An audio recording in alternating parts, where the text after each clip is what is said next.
আমার গ্যাস্ট্রিকের প্রবলেম হচ্ছিল প্রচুর পরিমাণ, যার কারণে আমি সাইকেল নিয়ে বের হলাম, কারণ আমার গ্যাস্ট্রিকের ওষুধ হলো সাইকেলিং।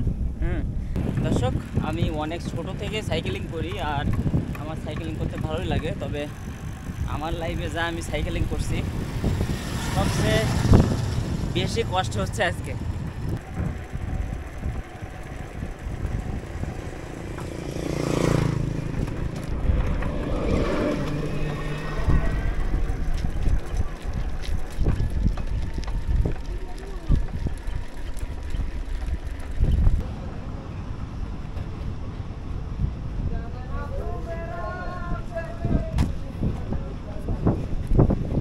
কি অবস্থা?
দর্শক, আমি অনেক ছোট থেকে সাইকেলিং করি আর আমার সাইকেলিং করতে ভালোই লাগে। তবে আমার লাইফে যা আমি সাইকেলিং করছি সবচেয়ে বেশি কষ্ট হচ্ছে আজকে, কারণ এই প্রচুর পরিমাণ গরম আর এই গরমে আমি সাইকেলিং করতেছি। আর আপনারা জানেন যে বৃষ্টি হচ্ছে তবুও তবুও যেন গরম কাটতেছে না। তো সাথে থাকুন, আজকে অনেক দূরে যাব আর আমি যাব মূলত আজকে নবেকি। আর নবেকি নদী মানে এখন আমি যেটা বলতেছিলাম, নবেকির নদী এখন উত্তাল, তার মানে কানা পর্যন্ত তার মানে নদীর কানা পর্যন্ত আর কি পানি ভর্তি। তো সাথেই থাকুন, আমি জানি না যে এখন ভাটা কি জোয়ার, আমি গেলেই বুঝতে পারবো ভাটা কি জোয়ার। তো সাথেই থাকুন। আর আজকে নবেকির ভিতরে তার মানে যেসব জায়গা আর কি দক্ষিণাঞ্চলের মানুষ, আমি বলছিলাম যে দক্ষিণাঞ্চলের মানুষের আমি জীবনযাত্রা তুলে ধরার চেষ্টা করব আমার ভিডিওতে। আমি সেটাই করবো এবার থেকে, কারণ আমি বাইরে কোনো রকমভাবে আর ভিডিও করব না, আর শুধুমাত্র দক্ষিণাঞ্চল নিয়েই ভিডিও করব, দক্ষিণাঞ্চলের মানুষের জীবনযাত্রা তুলে ধরবো। তো সাথেই থাকুন, ভিডিওটি দেখতে থাকুন। তো দেখতে থাকুন। আর আজকের ভিডিও একটু অন্যরকম হবে। আজকের ভিডিও দেখার জন্য, তার মানে সম্পূর্ণ ভিডিও দেখার জন্য সবার অনুরোধ, আর দেখতে থাকুন। আশা করি ভালো লাগবে। মসজিদের নাম হলো মসজিদ সালমান ফার্সি। হ্যাঁ, এটা মূলত নিজেরাই মসজিদটা তৈরি করছে এক ছোটো ভাইয়ের নামে এই মসজিদটা। আর এখানে সৌদি খেজুর বাগান আছে এই যে মসজিদের পাশে। আপনারা কোনো সময় যদি এদিকে আসেন তাহলে অবশ্যই এটা দেখবেন, ভালো লাগবে।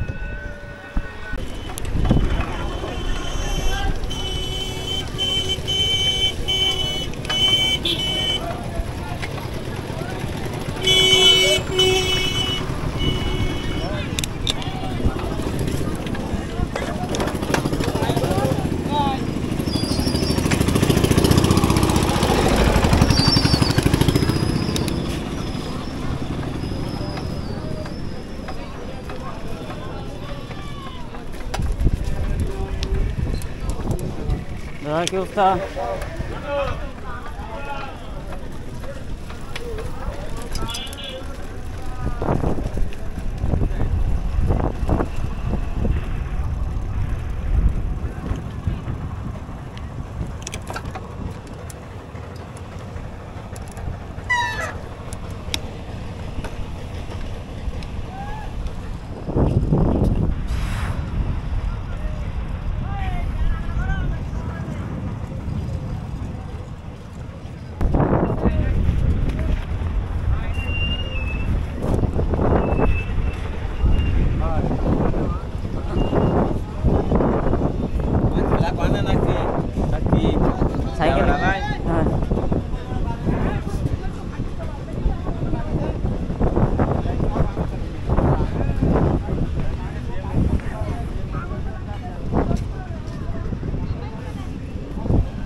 অবস্থা?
এই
যে ছোট ছোট স্টুডেন্ট।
আমার কাছে যেটা আছে সেটা হলো পানি।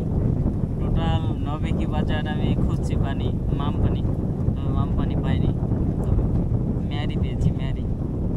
যাই হোক, সাথে আমি যেটা নিলাম সেটা হলো এই যে একটা ওসিলাইন নিয়ে নিলাম, হ্যাঁ ওসিলাইন, আর সাথে একটা পলিথিন নিয়ে নিলাম। পলিথিনটা আমি ফেলে দিব না, পলিথিনটা আমি ব্যাগে রেখে দিব, কারণ এখন ঝড় বৃষ্টির সময় আমার এই পলিথিনটাই আর কি আমার ফোনটা প্রোটেক্ট করতে পারে।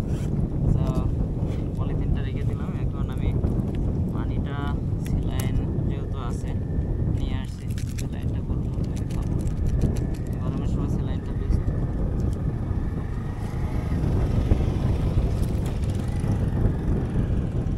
আর সাইকেলিং, মূলত আজকে আমি সাইকেলিং করতে বেরোলাম এই কারণে যে অনেকদিন ধরে আমার গ্যাস্ট্রিকের প্রবলেম হচ্ছিল। আর আমার মূলত সাইকেলিং করলে কোনো রকম সমস্যা থাকে না শরীরে। আমার এই যখনই আমি সাইকেল নিয়ে বের হই না, সবসময় রিল্যাক্স করি, সেই সময় আর কি শরীরটা অসুস্থ মতো লাগে। সাইকেলিং করা শরীরের পক্ষে ভালো।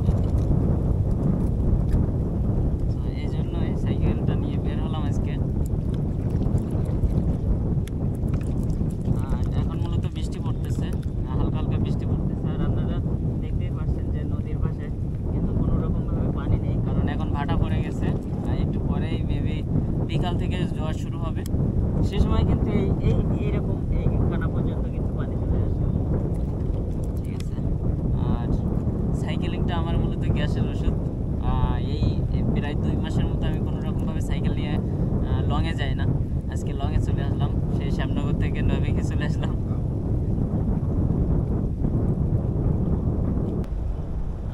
দর্শক, আজকে কিন্তু আসলাম, এটা হলো নবেকি বাজার আছে। বাজার থেকে বাম সাইডে যে অবদার রাস্তা হয়ে সোজা সাইকেল নিয়ে চলে আসলাম।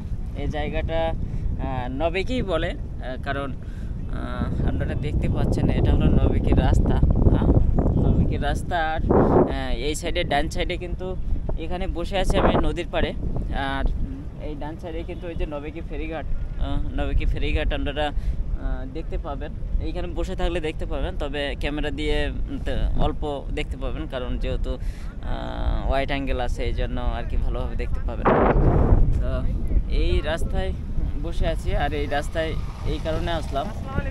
ওয়ালাইকুম আসসালাম। অনেক দিন ধরে আর কি সাইকেলিং করি না, সাইকেল নিয়ে বের হয় না। আমার মূলত আমার গ্যাস্ট্রিকের প্রবলেম হচ্ছিল প্রচুর পরিমাণ, যার কারণে আমি সাইকেল নিয়ে বের হলাম, কারণ আমার গ্যাস্ট্রিকের ওষুধ হলো সাইকেলিং। আর সাইকেলিং করলে কিন্তু গ্যাস বলেন আর যাই বলেন এগুলো কিন্তু থাকে না, গ্যাস্ট্রিকের প্রবলেম থাকে না। এই জন্য আর কি সাইকেল নিয়ে বের হয়ে আসলাম, আর অনেক দিন পর, প্রায় 2 মাস পর আমি বের হয়ে আসলাম। আর যেখানে বসে আছি এটা হলো এই যে বাগদার রাস্তা দেখতে পাচ্ছেন, যে মাটির রাস্তা, আর আমি মাটির রাস্তা দিয়ে আসছি। আর এখানে দেখতে পাচ্ছেন যে এক ভাই কিন্তু মাছ মারা হয়ে গেছে, এখন চলে আসছে নৌকা মেবি এখানে রেখে দেবে, দিয়ে বাড়িতে চলে যাবে। আর এখান থেকে আগের ভিডিওতে আপনারা দেখছেন যে নদী দিয়ে অনেকগুলো নদীর মধ্যখানে নৌকা বাঁধা। এই নৌকা বাঁধা এই কারণে যে এখানে কিন্তু ওই নৌকা বাঁধা এইখানে কিন্তু নেট পাতা, যে বাগদার যে পোনাগুলো হয়, পোনা বললে আপনারা বুঝতে পারবেন না অনেকেই, আমাদের দক্ষিণ অঞ্চলের মানুষ বুঝতে পারবেন যে বাগদার পোনা কি। তবে বাগদার পোনা হলো যে এটা হলো যে আপনার বাগদার বাচ্চা, বাগদার বাচ্চাগুলো ধরে এই যে